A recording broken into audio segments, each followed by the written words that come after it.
Hey, shalom, shalom. First, I'd like to give all praises unto Yahweh, Ba'asham Yahushai, Waharakah Kodash.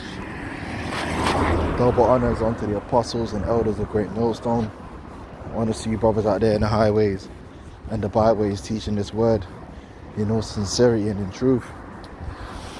And I just want to touch on this video. We're in the time for these prophecies, these last few prophecies to come to pass, the MOTB being one of them. And we like to show you the infrastructure being put together, and the CBDCs, digital currencies, is part of that infrastructure. Okay, alongside the digital IDs, the blockchain, all that. The fourth industrial revolution, man. The new financial system that they're bringing out, it's all about the MOTB. Now, there's a few terminologies that they use, which basically lend itself towards the prophecy. And one of those things is financial inclusion, right? And that goes hand in hand with banking the unbanked. Okay, and what that basically represents is bringing everyone into the system. Because there's certain people that kind of live outside the systems. There's certain people that don't even have bank accounts still. So they want to be charitable and do away with that to help these people. Yeah, so let's play this. Way cash prices work. From Venezuela once again to make important thanks. They removed the 1,000.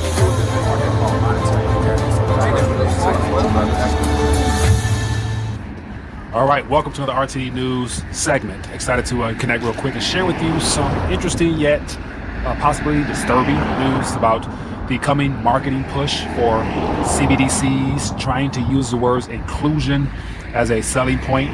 So take a listen to this. How do I boil down, years of people trying to fix financial inclusion down into... Hey, you know what, man? Real quick, let's get a scripture, man.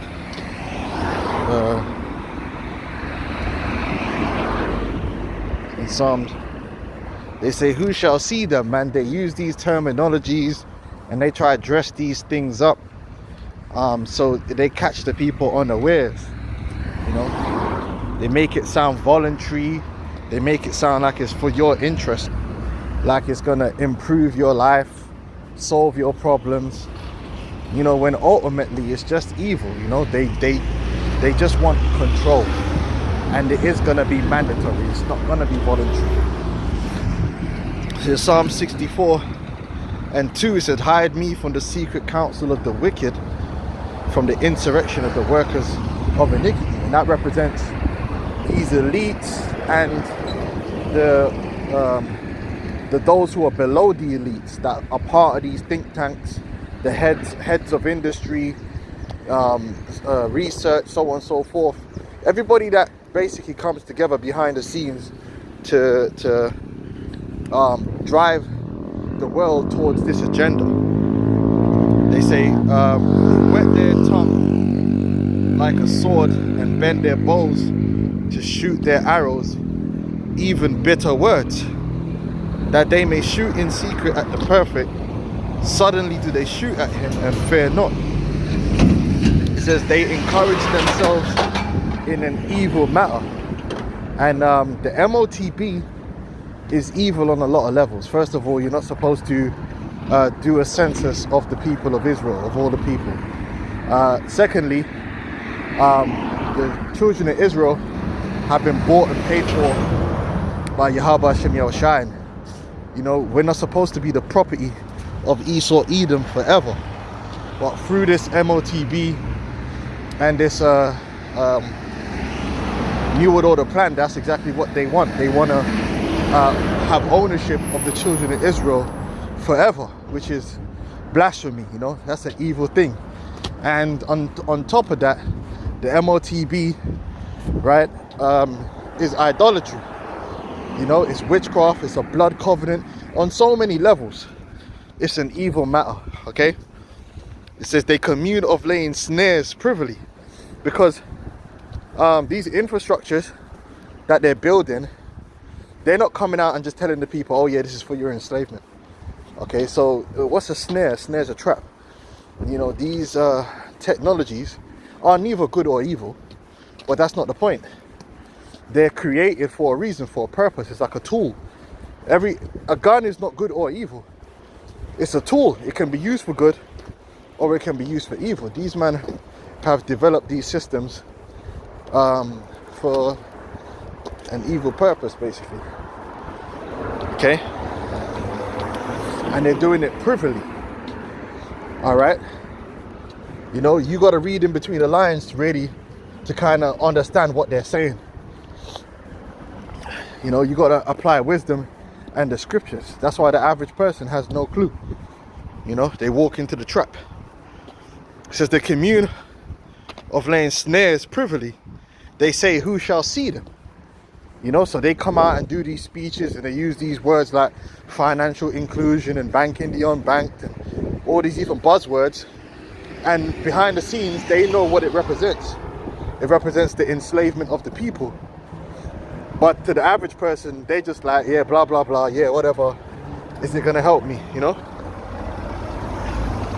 It says they search out iniquities, they accomplish a diligent search, both for inward thought of every one of them, and the heart is deep. Okay, so let's jump back. Only do 1 minute. I'm going to try. Hi, my name is James Wallace, and this is Crypto in a Minute. Firstly, what is financial inclusion? And let me say this, the whole crypto thing, that technology was set up by the elites, okay? It wasn't no anonymous and all this bullshit.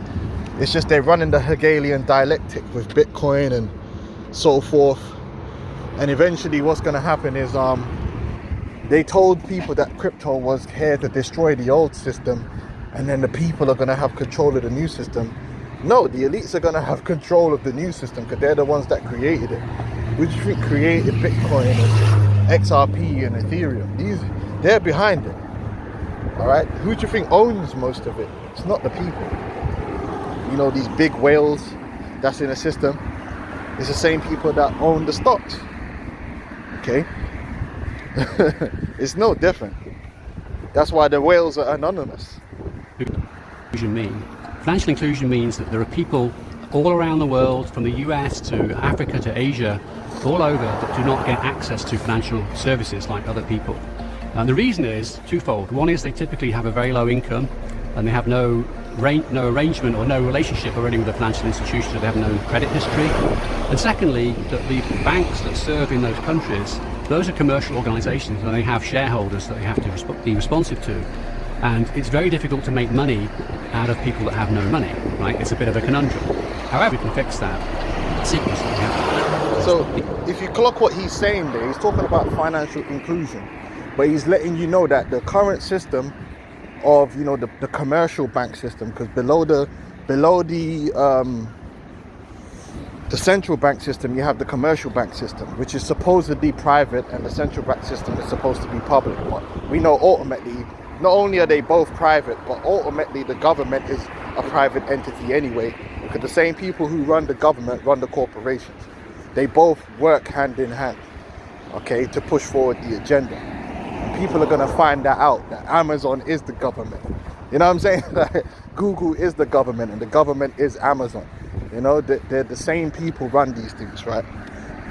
But if you clock what he's saying here, he's basically letting you know that this financial inclusion is about getting everyone. It's not even about profit or, you know, it's like, listen, everyone just needs to be on this system. You need to just be in this system. We're going to include everyone. Responsive to, and it's very difficult to make money out of people that have no money, right? It's a bit of a conundrum. However, with CBDCs we can fix that. CBDCs are very low cost and can allow financial services to be provided on a much lower cost basis than you do today.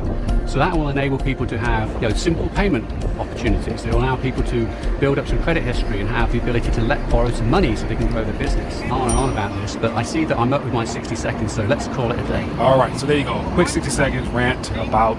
Yeah, now, that's all the stuff it will do for you, but what they're not going to talk about openly is what they can use it to do to you. which is what it's really all about.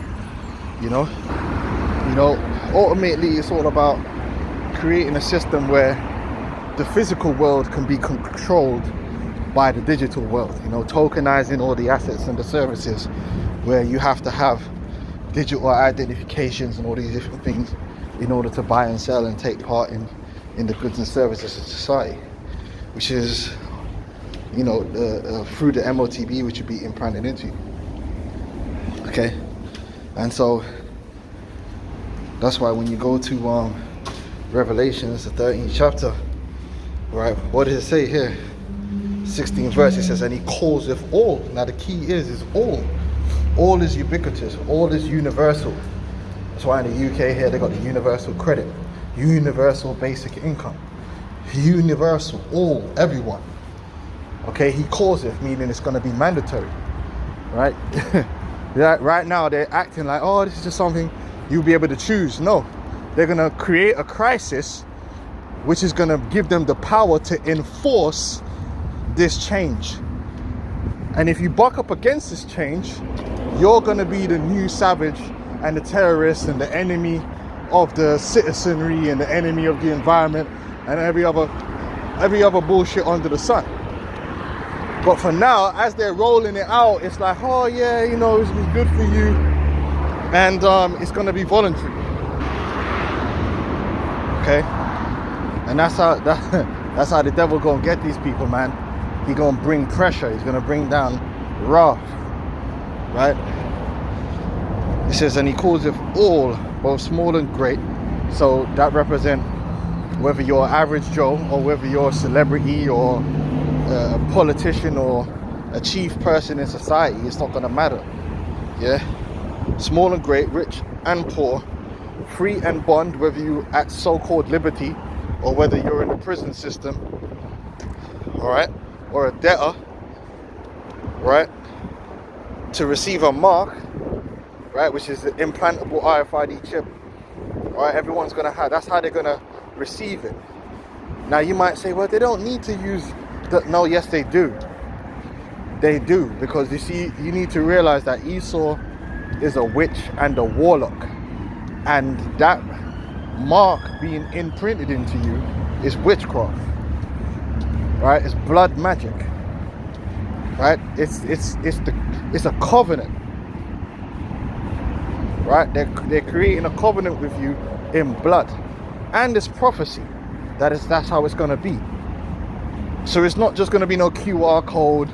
No, you're actually gonna have a mark, a physical implanted device, and they told you this. That's part of the fourth industrial revolution, the fusion of the technological and the biological worlds together, and that chip's gonna have a whole bunch of other devices they're gonna add to it.